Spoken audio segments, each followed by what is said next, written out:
Hello everyone, welcome back to my channel. My name is Amelia and today we are going to do a reading journal fill-in video where I add all the books that I read last month into my journal. So I know that I've done a couple reading journal filling in type videos before, but I've decided that I'm going to bring this to the channel as a recurring series for each month. So if you like this type of content, then there will be more to look forward to on this channel each month. And so for the spreads that I'm doing this month, I decided to do something a little bit different from what I usually do. And usually I will do sort of each page, like for each book, independently of the other pages without really considering like a overarching theme.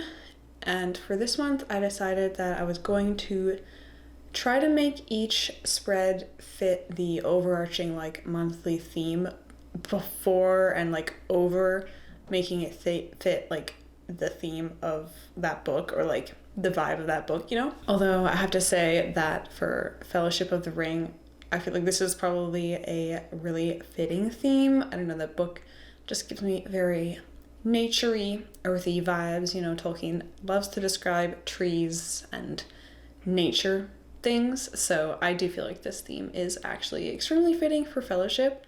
And I do like the way that the spread turned out, but I think my writing, I could have like, I don't know, I needed like lines or something. The spacing of each line was different, and that kind of irks me looking back at it. And now I'm just going to fill in the rest of my pages. Read tracker, I think that I did the first part in the last fill-in type video that I did. Oh, here's Mimi to share her fur. But yeah, I just needed to add in the rest of the month. And as you can see, I ran out of spaces quite badly. I ended up reading for 24 of the days of June. Okay. I ended up reading 24 days last month, so I needed more lines. So in the future, I may have to change up how my pages read tracker looks or works. I could do like a 2-page spread potentially, but I'm not sure if I'd want to have like 2 separate bar charts. That might look kind of weird. Previously, like not in this journal, but like in previous journals, I had done it just as like a table where I have written in each of like the pages, numbers for each day, which works, but it's definitely not as visually appealing, and you can't like get an idea of like what the reading patterns were like for that month just by glancing at it. You've got to like put in more work to actually like read and understand the numbers, which is fine, but it's just like not that interesting to look at. And part of like the purpose of this journal is like I enjoy making pretty things, so I want it to look nice, you know? That's like part of my motivation is like drawing, sketching, doodling, that kind of thing. So we're moving on to the next book spread now, and this one is for The Storm Before the Storm, which I listened to as an audiobook. And this book is about like the Roman Republic and the fall of it and like how it all came to be. So I decided that for the elements in this spread that I wanted to pull from the book, I was going to use some Roman columns, which I drew to the best of my ability. And I included one that was kind of like broken, you know, symbolizing that the Republic fell. And so the tea stained paper in this one is kind of like my element that is pulling it back to like the whole main overarching theme. And it's really going to be like the main repeating element throughout the rest of the spreads, which I think is probably a good way to do the like staying within the theme kind of idea, because it allows me to, if I have like one element that I can pull back in each like page, then it can have the cohesive look, but I can still have some more unique elements that are inspired by each book, if that makes sense. So that like each page can be unique, but also fit within like the theme and be cohesive, you know? So I am now working on the spread for The Counselor by E.J. Beaton. And this one I did try to include some more elements that were like from the main theme. So I've got a little botanical leaf fern thing here, as well as another piece of just like book paper. And looking at it now, I can see that the lines on the side are crooked, and that's really aggravating, but oh well, there's not much that I can do about it now. And another thing that I kind of switch up between different spreads is like the writing style. So for some things I'll go for a cursive, and for some things I'll go for like a printing, and I can also change like the style of each of those, so like a thicker cursive versus like a looser one. And I really just choose that kind of like based on the vibe of the book, I guess. So like for Fellowship of the Ring, I did kind of like a loose, flowing kind of cursive because that's the vibe that book gives me. But for like a more modern sort of feeling book, I would probably go for more of like a blocky, just like printing.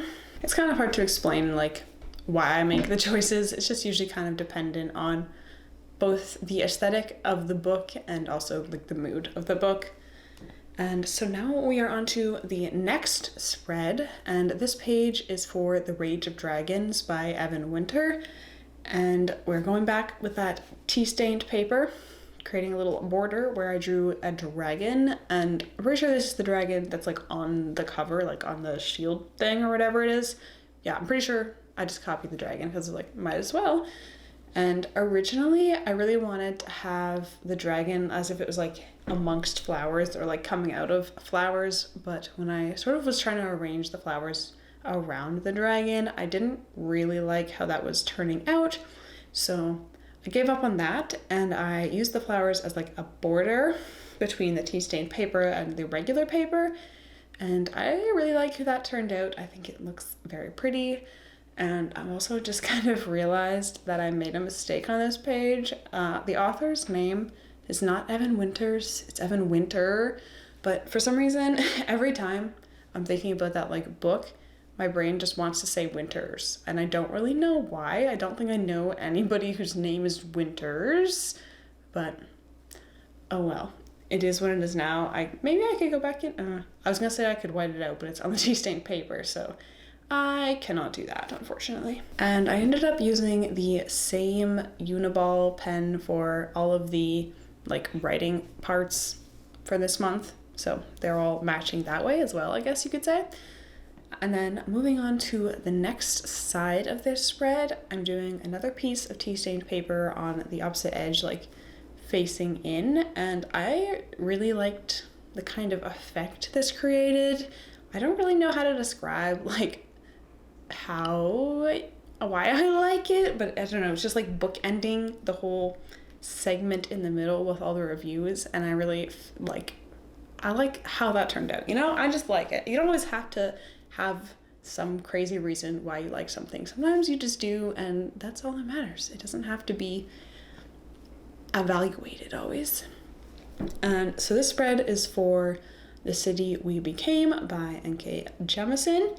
And as you can see along the bottom there, I started with kind of like a New York inspired city line. I don't really know skyline. I don't really know how accurate it is. I just kind of like Googled an image, and it wasn't even like an image. It was just like some other like artistic rendering of like a silhouette. So it may not be the most accurate, but I don't think that really matters that much. It's just a reading journal. And then for the title, I'm going with a sort of blocky font, which is kind of inspired by the font on the cover of the book. And usually that's what I try to do with titles, is like do the font sort of inspired by what it looks like on the actual cover. So in fantasy, that tends to usually just kind of be a pretty basic serif font. So that's not always the most exciting, but I like how on this spread, on one side we've got the more sort of delicate serif font, and then on this side we've got the bold blocky font. I think that's a fun little contrast. And then I'm also going in with some bright colors as inspired by the cover of City We Became, and doing sort of like a drop shadow around each of the buildings, and then also just doing a green behind the title, which I think turned out really nice. I really enjoyed how that looked. And then finally, we are moving on to the last spread in this journal. So in this month. So this first side is going to be for Black Sun and Fevered Star. And those are both books in the same series. That's book 1 and book 2.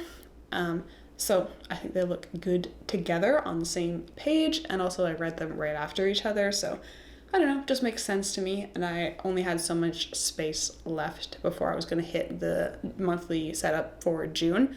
So I felt that these made the most sense to go together, since they're the same series and all. And these ones also have sort of like a modern, sort of more minimal cover style. So I'm also, again, using a sort of blocky serif. Sans serif, not serif. I swear I know what I'm talking about. And yeah, so I'm just going to do one column for each of these books where I can write my little reviews. And this is not really decorated, this page, but I think it works, especially since these books kind of have a minimal sort of cover style. I mean, it's not that minimal. They still have like artwork and stuff on them, but they're also kind of like slightly monochrome. So I feel like the sort of black and white and minimally decorated vibe works for them. And also just like, if I was going to have space to write a review for each of these books, then I really just did not have any space to add a lot of decoration. Although I suppose I probably could have put something like up the center of like each column, like between the two columns, maybe like flowers like I did for Rage of Dragons, or like a piece of fern. I might try to do that later actually, but we'll see. I'll probably just forget about it because that's what I usually do if I say in like one of these videos, it's like, oh, maybe I'll go back and do that. And then I never remember that I said it, so I never do it. So it just sort of stays the same way, which is fine. So moving on to the last book spread for this video, we are doing the spread for The Shadow of What Was Lost. And I did actually finish the Frugal Wizard's Handbook for Surviving Medieval England. I think that's the correct title. It's so long, there's no way to possibly remember it. I did finish that in June, but I finished it like on like the last day. So I had already made like my June wrap up video. So it was excluded from that. And then I just kind of forgot about it when I was setting this up, honestly, that I had finished it. So it's just going to have to go at the beginning of July, which is fine. I don't mind. It's not like the first book that has ended up at the beginning of the wrong month. It's just kind of what it is. Sometimes you forget stuff, and I would have had to combine it with another book anyway to make it fit in this spread or in this section before I hit the July section. So I think it would just be better to give it its full page and just put it in July. I mean, I only finished it like, I think it was it the last day of June or the second last? I don't know. It doesn't matter. It has to go in July now. There is no other option, unfortunately. So I'm now finished all of the book spreads, and we're going back to the month in review to fill that in.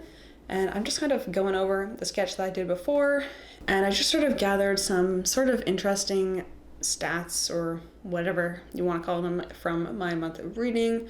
So my average star rating was 4.3. I read a total of 3,065 pages, and I read for 24 days out of, what, is there 31 days in June? I don't know. It doesn't matter. I read for 24 days. So I'm just creating some graphs and visuals to display that information. And then the video accidentally cuts off because my memory card got filled up, so the end is cut off. But you will see this page in the flip through, which we are going to start just about now.